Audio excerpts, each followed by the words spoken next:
अध्याय 1 श्लोक 7 अस्माकं तु विशिष्टा ये तान्निबोध द्विजोतम नायिका मम सैन्यस्य संज्ञात तानब्रवीमि ते।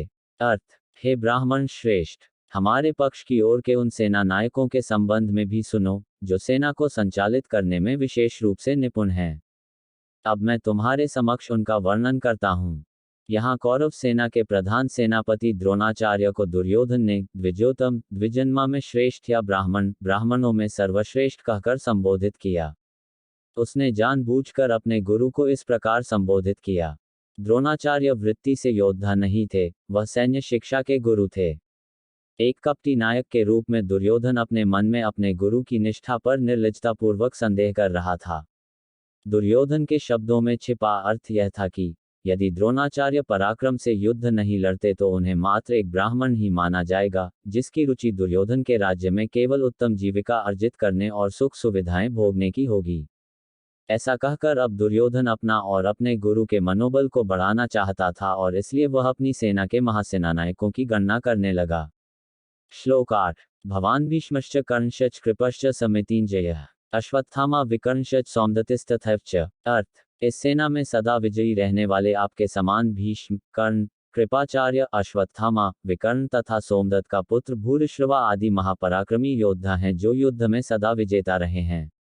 इस युद्ध में ऐसे भी पराक्रमी थे जिन्होंने आज तक एक भी युद्ध में हार का सामना कभी नहीं किया था। हर एक योद्धा शूरवीर एवं पराक्रमी था। उन्होंने जितनी भी लड़ाई आज तक लड़ी सभी की सभी वे जीत गई थे। इन योद्धाओं में भीष्म, कर्ण, कृपाचार्य, अश्वत्थामा, विकर्ण और सोमदत्त का पुत्र भूरिश्रवा ऐसे महापराक्रमी योद्धाओं का समावेश था। इनका नाम सुनाते ही आधी लड़ाई संपूर्ण हो जाती थी। श्लोक 9 अन्ये च बहवः शूरा मदर्थे त्यक्त जीविताः नाना शस्त्र प्रहरणाः सवे युद्ध विशारदाः। अर्थ, यहाँ हमारे पक्ष में अन्य अनेक महायोद्धा भी हैं जो मेरे लिए अपने जीवन का बलिदान करने के लिए तत्पर हैं। वे युद्ध कौशल में पूर्णतया निपुण और विविध प्रकार के शस्त्रों से सुसज्जित हैं। इस महायुद्ध में और भी कई कैसे योद्धा है जो अपने प्राणों की आहुति देने के लिए तैयार थे। ये केवल एक युद्ध नहीं रहा बल्कि बहुत बड़ा संग्राम होने वाला था। हर एक योद्धा किसी न किसी कला में माहिर था। इन्होंने हर कला का अभ्यास बहुत ही छोटी आयु से किया होता है और हर एक का अभ्यास बहुत ज्यादा होता है। इनका पराभव करना बहुत असंभव कार्य है। श्लोक 10 अपर्याप्तम तदस्माकं बलम भीष्माभिरक्षितम पर्याप्तम त्विद्मे तेषां बलम भीमाभिरक्षितम। अर्थ, हमारी शक्ति असीमित है और हम सब महान सेना नायक भीष्म पितामह के नेतृत्व में पूरी तरह से संरक्षित हैं, जबकि पांडवों की सेना की शक्ति भीम द्वारा भली भांति रक्षित होने के पश्चात भी सीमित है। दुर्योधन के आत्मा प्रशंसा करने वाले ये शब्द मिथ्याभिमान करने वाले मनुष्यों की वशिष्ठ उक्ति जैसे थे।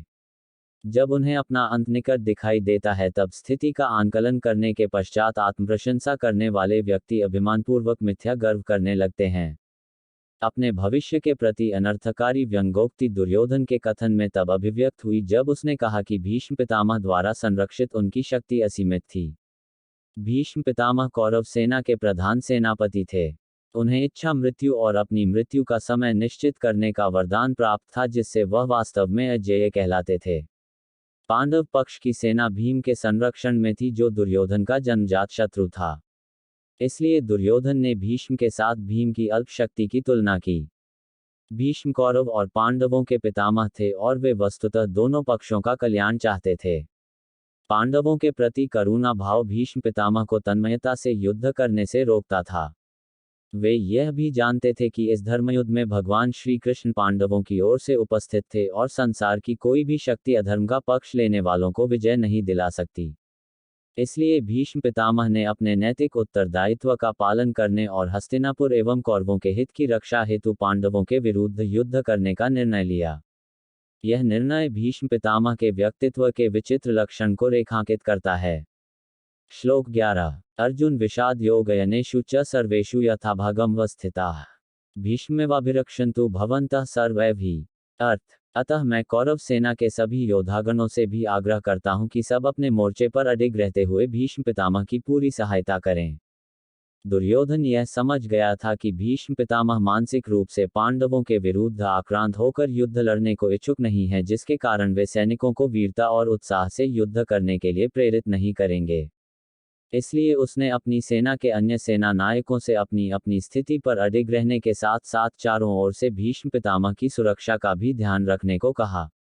श्लोक 12 तस्य संजनयन हर्ष कुरु वृद्ध पितामहः सिंहनादम विनद्योचे शंख दद्मौ प्रतापवान। भीष्म पितामह अपने भतीजे दुर्योधन के भीतर के भय को समझ गए थे और उसके प्रति अपने स्वाभाविक करुणा भाव के कारण उन्होंने दुर्योधन को प्रसन्न करने के लिए उच्च स्वर में शंखनाद किया। यद्यपि वे जानते थे कि दूसरे पक्ष पांडवों की सेना में स्वयं परम पुरुषोत्तम भगवान श्री कृष्ण के उपस्थित होने पर दुर्योधन किसी भी स्थिति में युद्ध में विजय प्राप्त नहीं कर सकता, फिर भी भीष्म अपने भतीजे को यह बताना चाहते थे कि वे युद्ध करने के अपने दायित्व